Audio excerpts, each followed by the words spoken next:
सांप्रदायिकता की तरह जाति भी इस मान्यता पर आधारित है, मान्यता पर आधारित है कि जाति ही सामाजिक समुदाय के गठन का एकमात्र आधार है।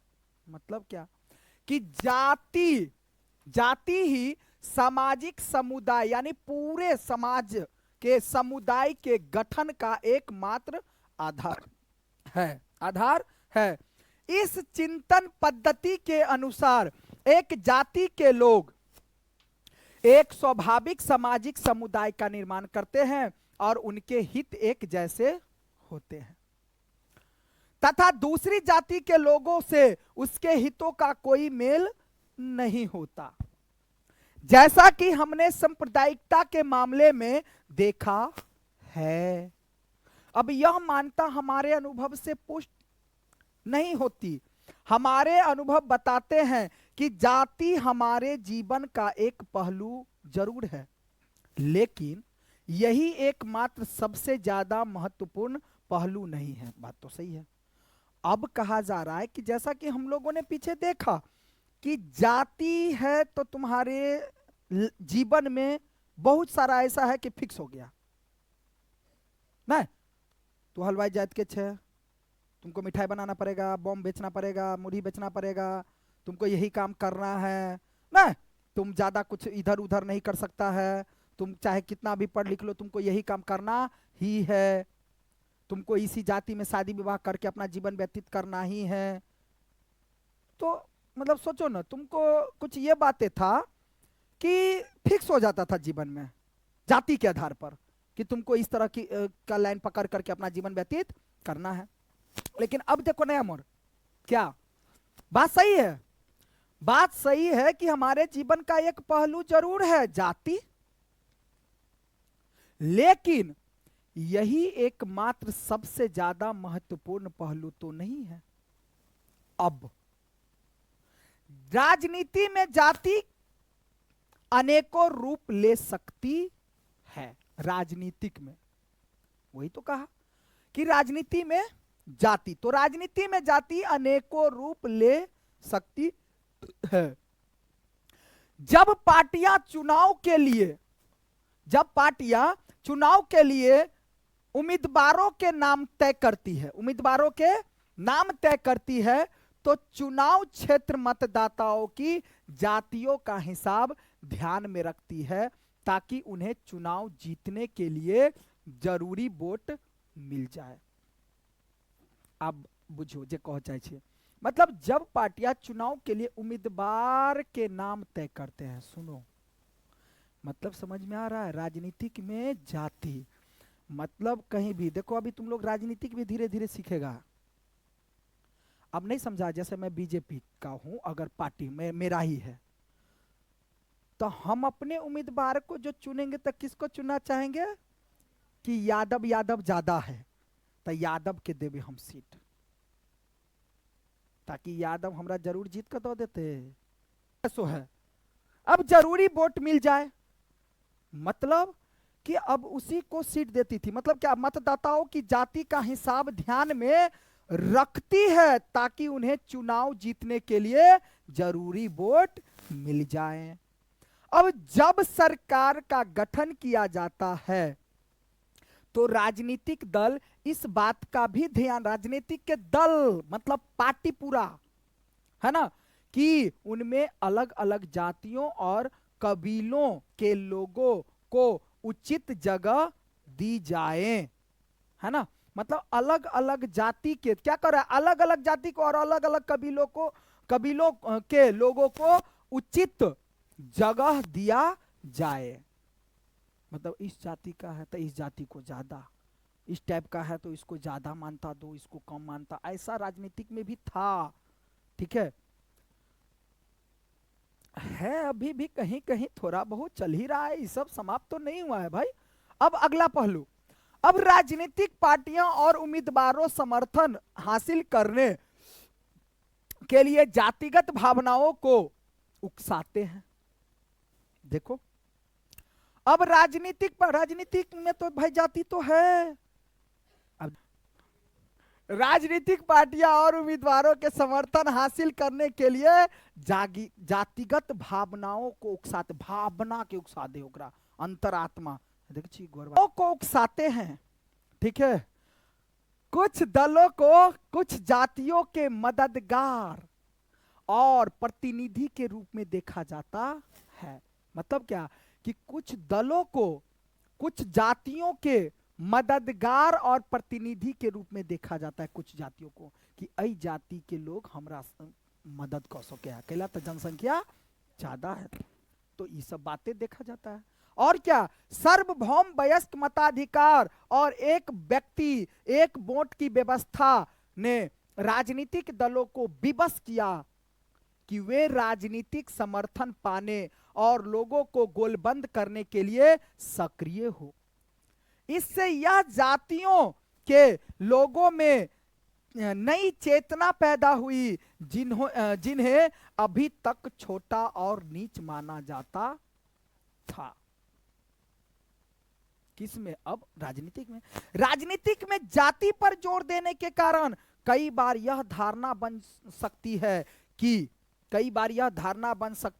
है कि चुनाव जातियों का खेल है। चुनाव जातियों का क्या है भाई? खेल है। मतलब अरे बा बात ये हो रहा है कि चुनाव तो भाई जाति का ही खेल है। मतलब जिसकी जाति ज्यादा हो उस क्षेत्र में वही जीतेगा। तो तुम जो अक्सर देखता होगा कि फलना यादव और चिलना यादव नेता में, तो यादव के कारण राजनीतिक में जाति पर जोर देने के कारण कई बार यह धारणा बन सकती है कि चुनाव जाति का ही खेल खाल है। मतलब चुनाव के मतलब है जात। अब हम हलवाई जाति के छे, हमार जनसंख्या अगर कम होते तो हम करता जीत जेबे नशा में।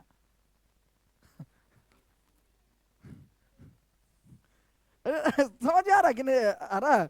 अब जहां पर मेरा जाति अगर ज्यादा होगा तो फिर वहां देखना कि नहीं हो चाह करके इंसान नेता बन जाता है, क्योंकि मेरा जात ज्यादा है, वहां तो जीत जाता है ना। अब कुछ और नहीं, यह बात सच नहीं है। जरा इन चीजों पर गौर कीजिए। देश के किसी भी एक संसदीय चुनाव क्षेत्र में किसी एक जाति के लोगों का बहुमत नहीं है। इसलिए हर पार्टी और उम्मीदवार को चुनाव जीतने के लिए एक जाति और एक समुदाय से ज्यादा लोगों का भरोसा हासिल करना पड़ता है। अब एक बात यह भी देखने को मिल रहा है भाई अभी के जमाने में, अब केवल जाति की भावना को लेकर के भी तो नहीं, क्योंकि अब तो है। अब तो देखना कि पहले के जमाना में लोग क्या होता था, एक आदमी 10, 15, 20 साल तक राज करे छले, लेकिन अब करता है। अब देखना तुम्हारे गांव में होगा तो एगो मुखिया इस बार बना आ काम किया तो ठीक है, नहीं तो अगले बार दूसरा मुखिया तुरंत चेंज हो जाता है भाई। तुम्हारे गांव में एगो पंचायत समिति है और तुम्हारा जो पंचायत समिति है अगर वो इस बार बढ़िया काम किया तो किया, नहीं तो ले जो पार। अब अगले बार में उसको क्या कर देता है? चेंज कर देता है भाई, बदल देता है। ठीक। जाति के अंदर राजनीति, कभी जाति के अंदर राजनीति, अभी तक हमने इसी चीज पर गौर किया है कि राजनीति में जाति की क्या भूमिका है, राजनीतिक में जाति की क्या भूमिका है। पर इसका यह मतलब नहीं है कि जाति और राजनीति के बीच सिर्फ एक तरफा संबंध होता है। तरफा संबंध होता है। राजनीतिक भी जातियों को राजनीति के अखाड़े में लाकर जाति व्यवस्था, समझो बात को, क्या कहा जा रहा है कि इसका यह मतलब नहीं है कि जाति और राजनीति के बीच सिर्फ एक तरफा संबंध होता है। राजनीतिक भी जातियों को, राजनीतिक के मतलब राजनीति भी जाति को राजनीति के अखाड़े में लाकर जाति व्यवस्था और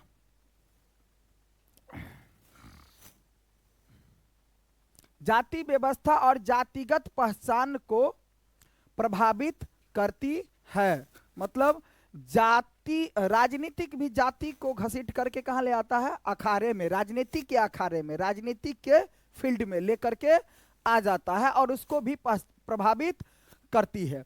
इस तरह सिर्फ राजनीतिक ही जातिग्रस्त नहीं होती, मतलब सिर्फ राजनीतिक ही जातिग्रस्त नहीं होती, जाति भी राजनीतिग्रस्त हो जाती है। मतलब कहने का क्या, जैसा कि हमने देखा कि जाति में घुल जाता है राजनीतिक, तो ऐसे ही राजनीतिक में भी घुल जाता है जाति। दोनों बातें बात समझ में आ रहा है ना, कि कभी क्या करता है राजनीतिक जाति को घसीट करके ले आता है, और कभी जाति क्या करेगा राजनीतिक को घसीट करके लेकर के आ जाता है। जैसे कि कल देखे थे जाति राजनीति को घिस दिया, अभी हम लोग देख रहे हैं कि राजनीति क्या कर रहा है जाति को घसीट करके ला रहा है अपने में, ठीक है। तो वही जाति ग्रस्त नहीं होती, जाति भी राजनीति ग्रस्त हो जाती है। यह चीज अनेकों रूप में देखने को मिलता है, ठीक है। अब हर जाति खुद को बड़ा मानना चाहती है भाई, सो पहले वह अपने समूह की जिस उपजातियों को छोटा या नीचा बताकर अपने से बाहर रखना चाहती थी, अब उन्हें अपने साथ लाने की कोशिश करती है। चूंकि एक जाति अपने दम पर सत्ता पर कब्जा नहीं कर सकती, मतलब अब देखो ये जो राजनीतिक हो जाती है, यह जो चीज अनेकों रूप में देखने को मिलता है, क्या कि जाति भी राजनीति के अंदर ग्रस्त है, यानी जाति भी राजनीतिक ग्रस्त है, मतलब कि जाति राजनीतिक ग्रस्त है। और यह रूप अनेकों प्रकार से देखने को मिलता है। जैसे कि पहला रूप क्या, पहला रूप है कि हर जाति खुद को बड़ा बनाना चाहती है, सो पहले वह अपने समूह की जिस उपजातियों को छोटा या नीचा बताकर अपने से बाहर रखना चाहती थी, अब उन्हें अपने साथ लाने की कोशिश करती है, ठीक है। दूसरा पॉइंट क्या हो सकता है भाई, तो कैसा रूप, तो चूंकि एक जाति अपने दम पर सत्ता, यानी एक जाति अपने दम पर सत्ता पर कब्जा नहीं कर सकती, इसलिए वह ज्यादा राजनीतिक ताकत पाने के लिए दूसरी जाति या समुदाय को साथ लेने की कोशिश करती है। अब देखो एक बात यहां बहुत अच्छा बात निकल के आ रहा है, क्या कि राजनीतिक में जाति को घसीट लेना, मतलब क्या कि चूंकि एक जाति अपने दम पर कोई जाति खड़ा हुआ, अब उसकी जनसंख्या हो सकता है कम है, और वो जाति के आधार पर वो बहुमत अपनी सत्ता प्राप्त नहीं कर सकता है, तो करेगा क्या, तो राजनीति खेलेगा ना। अब जैसे कोई ऐसे जाति वाले लोग जो है प्रतिनिधि बन गया, ऐसे जाति वाले लोग जो है प्रतिनिधि बन गया, जो क्या जिसकी जनसंख्या कम है, और जब उसकी जनसंख्या कम है तो किसी भी स्तर से जो है सो अपना सत्ता प्राप्त नहीं कर सकता है। तो जब नहीं कर सकता है तो वो क्या सोचेगा कि दूसरे जाति और समुदाय से जीत हासिल करेगा। अब कैसे, तो राजनीति खेलेगा, ताकि दूसरा जाति भी हमारा वोट दो दिया, चूंकि हम अपना जाति से तो जीत नहीं सके छी भाई।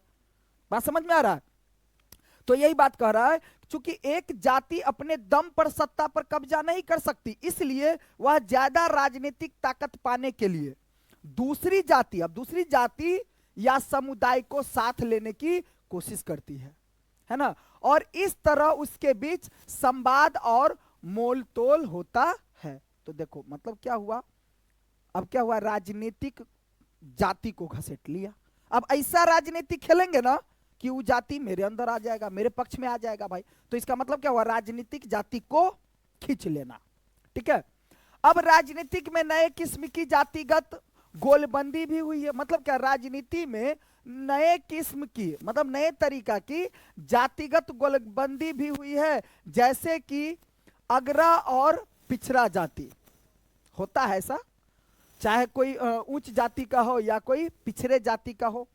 तो कभी कभी ऐसा होता है कि देखना कोई कोई नेता ऐसा रहेगा, हाँ अब जैसे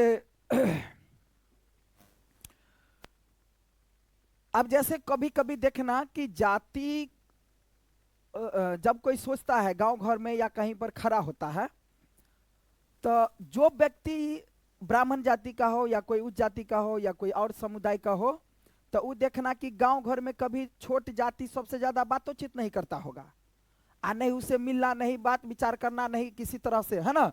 लेकिन देखना जब प्रतिनिधि बन जाता है, खड़ा हो जाता है, तो वही जाएगा छोटे छोटे जाति के घरों तक जाएगा वोट मांगने के लिए।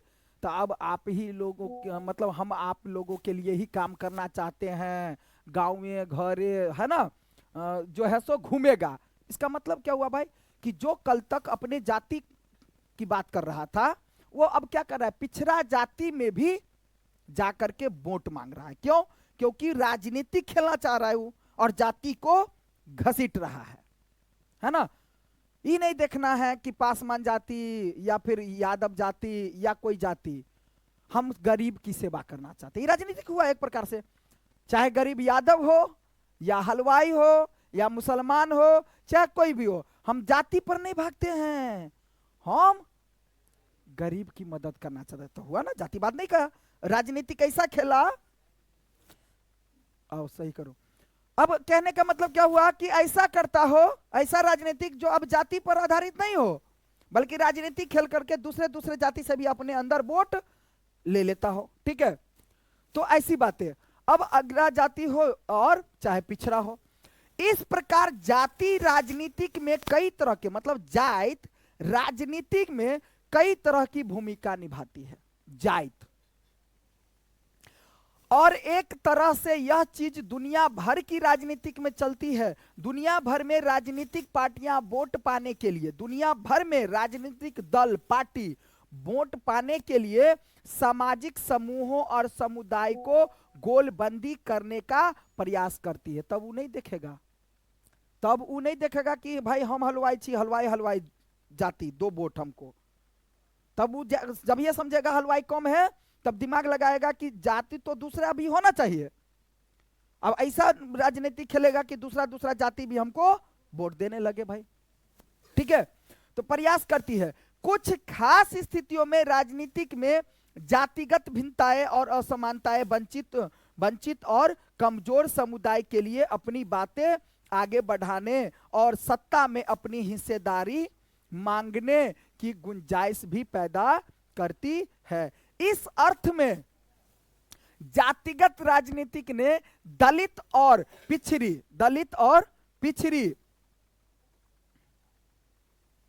जातियों के लोगों के लिए सत्ता तक पहुंचने तथा निर्णय प्रक्रिया को बेहतर ढंग से प्रभावित करने की स्थिति भी पैदा की है। अनेक पार्टियां और गैर राजनीतिक संगठन खास जातियों के खिलाफ भेदभाव समाप्त करने और उनके साथ ज्यादा सम्मानजनक व्यवहार, वही अब जो नहीं बोले कि ब्राह्मण जाति का हो चाहे किसी दूसरे जाति का हो, है ना, यादव जाति का हो या किसी जाति का हो, जो आज तक कभी किसी के घर पर नहीं जाता होगा, लेकिन जब प्रतिनिधि बन गया तो मतलब क्या, सम्मानजनक बातें करेगा, है ना। मतलब ऐसे बात करेगा जैसे लगेगा अरे बात तुमको इतना इज्जत दे रहा है कि मतलब हद से ज्यादा, है ना, क्योंकि वोट लेना है भाई उसको, है ना।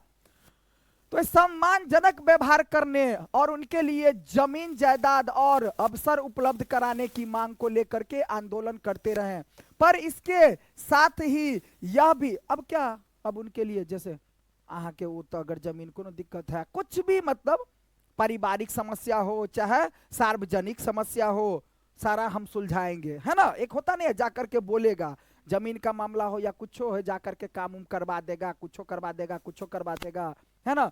तो वही आंदोलन उसके लिए लड़ने लगेगा कि हम तुम्हारे लिए खड़ा है, आंदोलन करते रहे। पर इसके साथ ही यह भी सच है कि सिर्फ जाति पर जोर देना नुकसानदेह हो सकता है। केवल जाति पर तो नहीं कि हम हलवाई है तो हम हलवाई के पास जाएंगे, ऐसा करेंगे तो फिर दिक्कत है ना, नुकसानदेह हो सकता है। जैसा कि धर्म के मसले से स्पष्ट होता है कि सिर्फ जातिगत पहचान पर आधारित राजनीतिक लोकतंत्र के लिए शुभ नहीं होता। बिल्कुल नहीं होगा भाई, लोकतंत्र तो जाति पर है ही नहीं। लोकतंत्र मतलब कोई भी जाति हो, लोकतंत्र मतलब लोकतंत्र, ठीक है। इससे अक्सर गरीबी, विकास, भ्रष्टाचार जैसे ज्यादा बड़े मुद्दे से लोगों का ध्यान भी भटकता है। कई बार जातिवाद तनाव, टकराव और हिंसा को भी बढ़ावा देता है। ठीक है, तो इतना ही था ना बात इस चैप्टर में, थोड़ा सा रह गया था।